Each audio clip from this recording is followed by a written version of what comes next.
35. Here we put the children.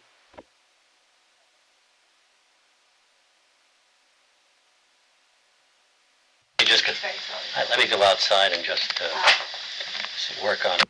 There was much adversity about everything. As you know, it wasn't a state, it was a territory. Now, what years are we talking about? We're talking about 35. Well, it went back farther than that, but Earl went there in his early 30s. He was 30 years old when he went there.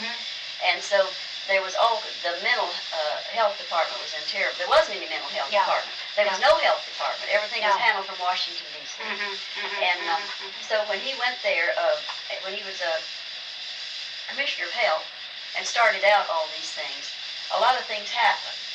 One of the things happened was that the Army realized that he was in the Army there, and they realized that the war was going to be over shortly. And Earl said, all these nice buildings here, we have no buildings in Alaska, we have no housing things to house, and they need the TB sanatorium. So what Earl wrote to Washington, and I got a lot of information on this. He got a bunch of men excited. The government sent a group of guys up there to go over to Sitka and to inspect the hospital that was over there that could be used for a sanitarium or orthopedic hospital for children. But the Bureau of Indian Affairs was after it too they wanted it for the Indians. And so these men came up to Ketchikan where they had to change planes. And Krug, K-R-U-G-H, he's a big guy there in Washington. I've got all this information I could just... Okay. He and a bunch of doctors came, and among those doctors was Lyman Sexton. Okay. Earl had never seen him before.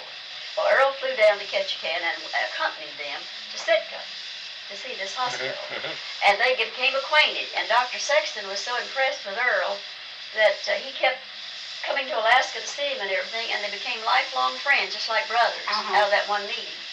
Well, it so happened that their lives crossed time and time again, and Dr. Sexton was from Washington, D.C., and so every time Earl would go to D.C., he'd see his friend, Roy, of course. And it's very funny, this same man, Lyman Sexton, is the one that brought Earl and I together. And how did he do that? Well, my husband had died, and Earl was widowed, and I was widowed, and Dr. Sexton had been my family physician and knew my husband. So, and when my husband died at age 33 years old, my goodness, he started looking around. I told him just, he started looking. Anyway, he said to me, when you are ready, I have a beautiful man I want to introduce you to. Really? I did it all. Very good. Joyce, come on out. I'm telling the story about Roy now. And I said, well, tell me something about him. And he told me something that frightened me a little bit. He said, well, I'm going to tell you what I think about this man. I've known him for such a long time. And he said, next to God, he's the best man I know. And I said, hey, wait a minute, you're not too good, is he? I didn't know, what he would be, a fanatic preacher or something like that. He said, no, nothing like that. But that's what he said about him. So finally, the time came when he called me on Friday night. He says, Dr. Albrecht is going to be in town tomorrow, and you were living in Washington, D.C.? I was living in Arlington, yes. Okay. And he said that Dr. Albrecht is going to be in town, and you are going fishing with us. So I said, I am? He said, yes. And so I said, well, where are we going? He said, well, we're going out on the Potomac because we have to be back by 4 o'clock because Dr. Albrecht has to fly somewhere to make a speech about some heart association. So I said, okay, well, then you have to pass my house. Why don't you, the group, there was some more people coming along. There was some 4 other guys and gals and with their wives going along. So I said, well, why don't you come by my house and I'll give you breakfast. We're right on the way. Okay. So when I first met Earl, he came to my house for breakfast. You better not put that in. People might think that's funny. No, we'll say that there were other people there. So anyway, he came in the door, and I thought, well, he's sort of cute, but I wasn't interested in marriage. I'd already told everybody that. So I think I told Earl that on our first when we were, he was asking me some questions. I said, okay, now, a lot of people have been trying to make matches for me, and I wasn't ready for anything like that. So I said, okay, now, I just want you to know I'm not interested in marriage. You said that right there? Yeah. As you served up the eggs? As you served up the eggs? Yeah, no, as we were on the boat. Oh, on the boat. Well, he baited my book and everything because I had my fingers manicured, and he didn't want me to bait. He was so nice. Come on in. Come on in. So as we approached we had to watch the clock because his plane left at 4 o'clock. So we got him back to the airport. Did you catch any fish? We caught some fish. What'd you catch? I don't remember what it was called. Earl and I were too busy looking at each other. Really? Oh my, right away. How are you coming? Well, I'm hearing all about your courtship. So anyway, we got him back at 4 o'clock, and the funny thing about it was that he asked me, could he have my phone number? And I gave it to him. I didn't realize my phone had been changed that week, and I gave him the old number, so when he called, it said it had been disconnected. But Earl, persevering as he did, he called the operator and got the right number. But anyway, as he got out of we said goodbye. We all had a grand time. You didn't go anywhere with Roy Sexton without having a beautiful time. So Roy walked into the plane, and we were sort of double parked there, like Roy always did. He said, I'll take Earl in to get him. So I looked back, and as I looked back, he looked back, and he saw me. He said, I knew when you looked back. I knew that everything was going to be all right with us. First time he met me. Yeah, isn't that So something? that fishing. I think he's ready to go talk again. I think he is too. Can you talk some more, Yeah, sweetheart? yeah, okay. So, okay. So anyway, that was the way people asked us how we met, and I said, well, he came to my house for breakfast, but I can't really say. And, She had cancer. oh, did she? My goodness. How long had you been married the first time? About 23 years. All right. Was she someone you met in Alaska, your first wife? No, at Abington. Oh. Mm-hmm. Was she a nurse? Nurse. And what was her name? Smith. And her first name? Blanche. Blanche. And did she move to Alaska with you? Yes. Were you married in Alaska, or you were married in Alaska? Mm-hmm. And do you remember what year you were married? 35. And was that the year you arrived there? Mm-hmm. We went to Alaska in 1935? I was engaged before I left. Oh, you were engaged to her before you went to Alaska. Mm-hmm. And do you have children by that marriage? No. Two adopted. Two adopted? When you were married to Blanche, you adopted two? And were they Alaskan children? No. Washington, D.C. actually. All right. And what are they? Are they boy, girl, or One of each. one boy, one girl? And are they still alive? Yes. And what are their names? John Richards. I'm sorry? John Richards. Okay. And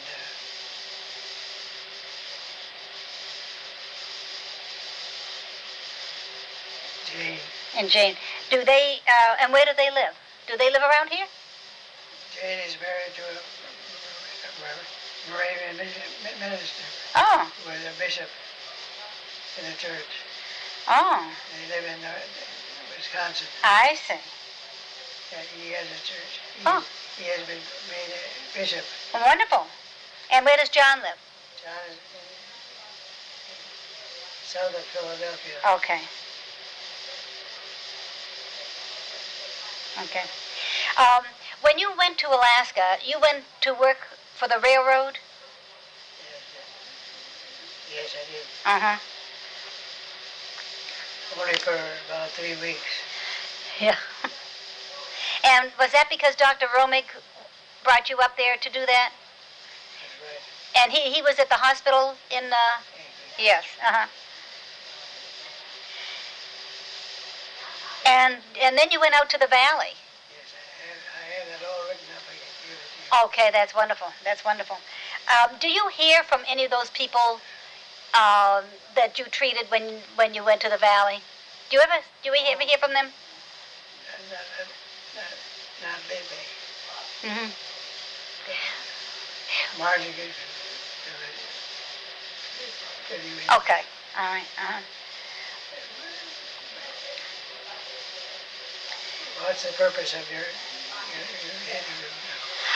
Well, I just want to find out as much of your background, but as you were growing up, and particularly about the decisions that you had to make as to why you would become a doctor, why you would choose Alaska, because I think it tells a lot about a person as to why they did the things that they did. As to why you became a doctor, rather than, for example, you are an ordained Moravian minister, though. Am I correct? Not ordained, but a bachelor's degree. I see. But rather than become a minister, you became a doctor. And I wondered why you would make that choice. When I finished the seminary and BD, Uh-huh. I felt inadequately prepared Uh-huh. to do it. But did you feel that you really wanted to treat people? I mean, did you feel, was this something that you had wanted to do to help people who were ill? Yes.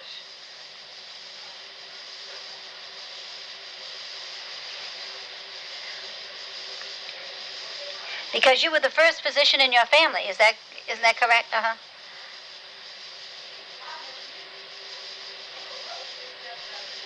Okay. Was there some particular calling you had to go into medicine? Was there any one event or that made you want to go into medicine? Romig. Romig was the one who did that? Uh-huh. He went to the mission festival. Uh-huh.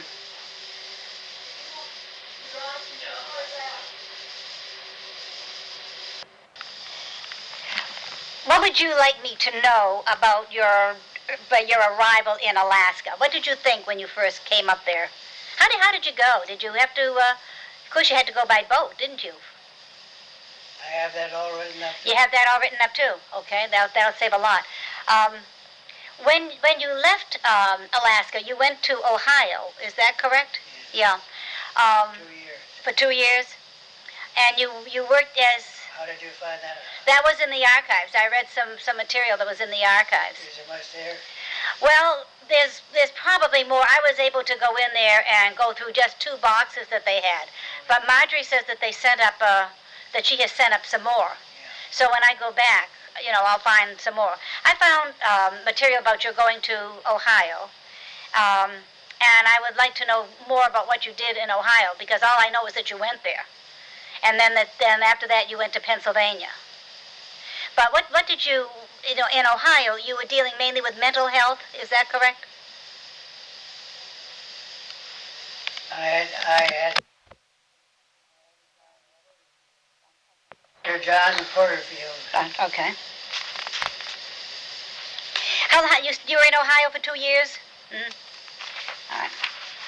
There will probably be more about this in the files. Dr. Porterfield left Ohio and I was offered the position of Director of Mental Health and Corrections. And I did not want to accept it on a permanent basis, so I said I'd Oh, I see. get acting. Oh, okay.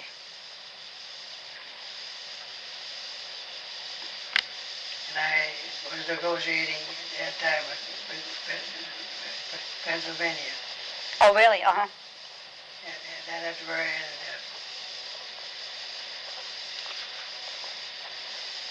And in Pennsylvania, you were a deputy commissioner? Mm-hmm. Deputy secretary. Oh, secretary.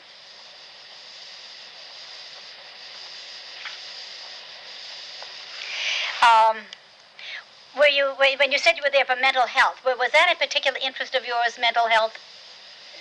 I was motivated to go there to learn more about the administration of the mental health hospital. Okay. The state prisons.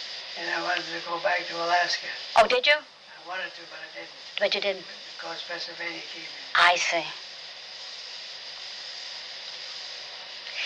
Had you done any work, any mental health work while you were in Alaska, when you were in the Matanuska Valley? Had you done any work on that? No. We sent all of our mental health patients to Portland, Oregon. Oh, I see. And that's why we wanted to get a hospital in Alaska. Uh-huh. And later on, we worked for that. Was mental health a major issue in Alaska at that time? No. No. Did you have much contact with natives who were ill when you were in Alaska? Oh, yes. And how did you do that? How did you meet these natives? I'd go to the villages as commissioner. Oh, I see. You know they're building a whole new native hospital up there in Anchorage now. Very near Providence, very near APU. It's huge. It's humongous. And they say, Is it only for mental health? no, but it's only for natives. Yeah. And they say that the design of it is going to be revolutionary.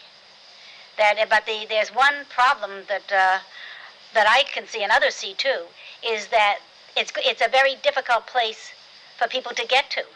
The current medical native hospital, is right downtown, and it's easy for them to get there. But to get this other one, you have to take a lot of public transportation. It's going to be hard for them, I think. As commissioner, you went to the villages. Did you go all over the state? Mm-hmm. As an administrator. Okay. Is there any record of what you did during this time? Has that written anywhere as to what you did as commissioner? Because I know that you were able to get hospitals that the state badly needed. Well, the whole story of tuberculosis control. Yeah. Is that written down in any one I place? think so. Okay. Why do you feel tuberculosis has come back the way it has? It's become a real problem again. Because the tuberculosis has become desensitized, and it's bad all over.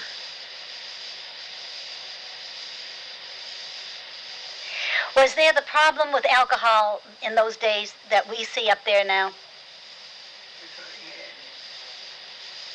No, No. not in the 19th, No. not in the early days. It wasn't that available, perhaps. Yeah.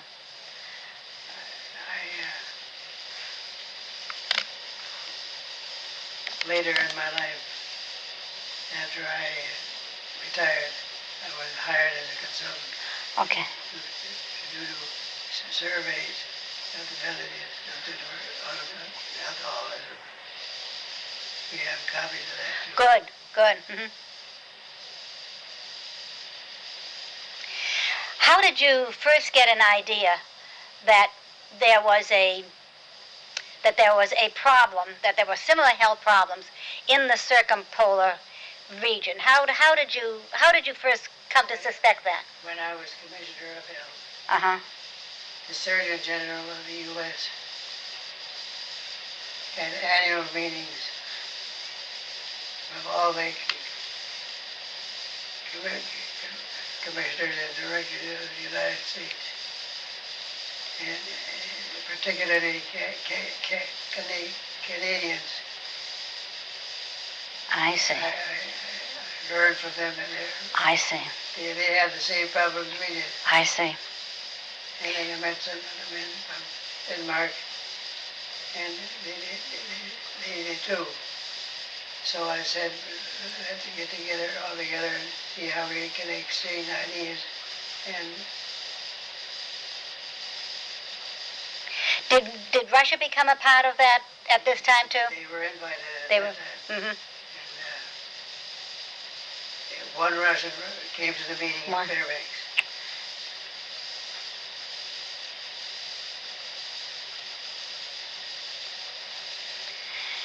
As I mentioned earlier, I've thought it so remarkable that you were able to make this contact with Russians at the time when we were really at swords points with them. Did you have a hard time with that? Did you?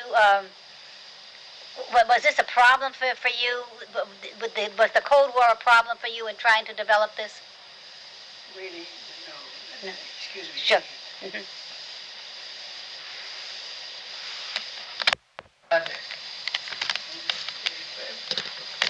Putting it back in the pages. Did you do that? Yes, You had very limited equipment, though, didn't you? yes, but no. You had enough. In one case. Yeah. Yep. Case. Yep. Mm-hmm.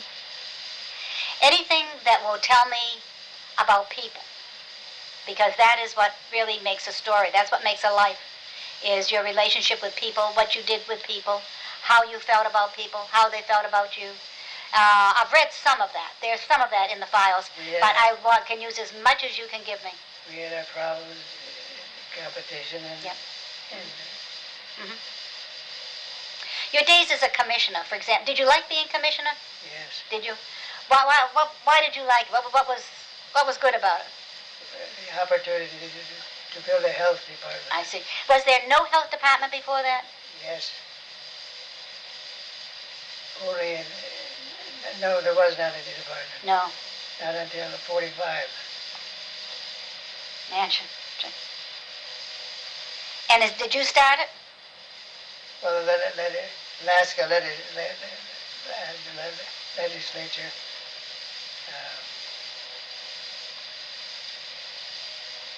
They established it?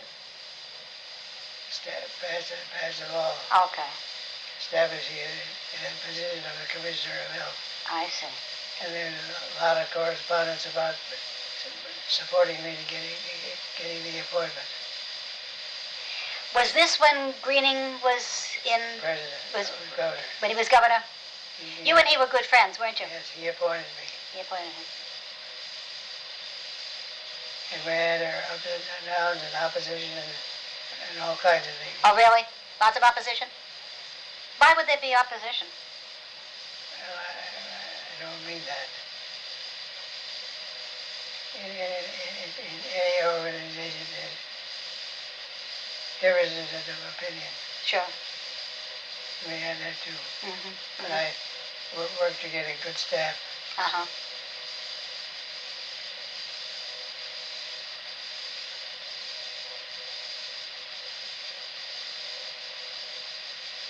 How did you know Gruening? Well, I was in the Army Uh-huh. in Anchorage Mm-hmm. for 4 years, Mm-hmm. and he was Did he come there often? director of insular I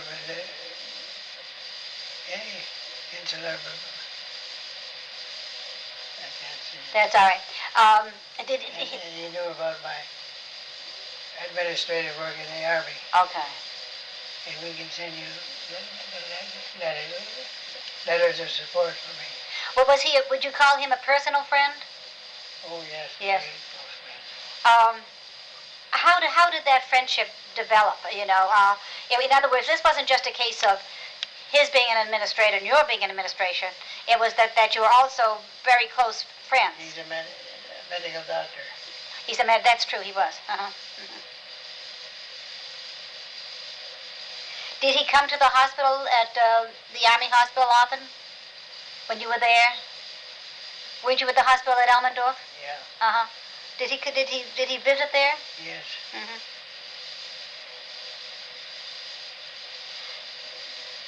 Was Bob Atwood involved in all of this? He was very supportive of everything. He was in the okay. He was my friend. And he was your friend, yes. I've read the editorials that he has written about you, and in fact, you came to Alaska in 1981. Did you come to Alaska, or 1990? When was the last time you were in Alaska?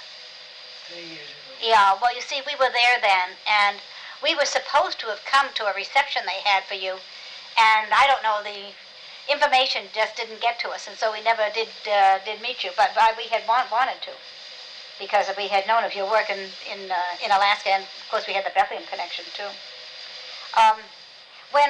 When you became Commissioner of Health, what was your main problem? Was it the native health problem, or what was the main challenge that you had when you became Commissioner of Health? Well, the scourge of Alaska was tuberculosis. Okay. At the time when you got him. Okay. And was that the first thing you went after, was trying to... We built up the whole health department and sanitary.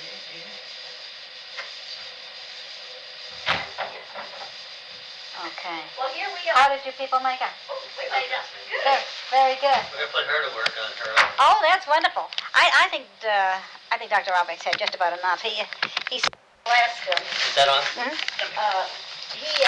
Have you switched these? yes. Okay, go ahead. But you better take a look. It's very close to the end, I think. There's a red light on this. Yeah, Yeah, I want the red light on, but I just don't want to run out of tape. Okay, go ahead. When Earl first arrived in Alaska, there was two doctors there, Dr. Romig and Dr. Wachowski. That's the old Dr. Romig. And here came a young doctor from Philadelphia right out of a Maine school, you know. So I guess they're waiting for him to get there because they had this very serious operation to do on this Indian lady who... No. Was she Athabascan or was she Eskimo? She was Indian because, let me tell this because I've got it all written down in there. There was an Indian woman there that had to be operated on quickly because she had an obstruction of the bowel. She was dying of cancer. She was a terminal patient. And who did they select to do the operation but young Dr. Albrecht? So he said to Dr. Romig, well, where is your apparatus to give a blood transfusion?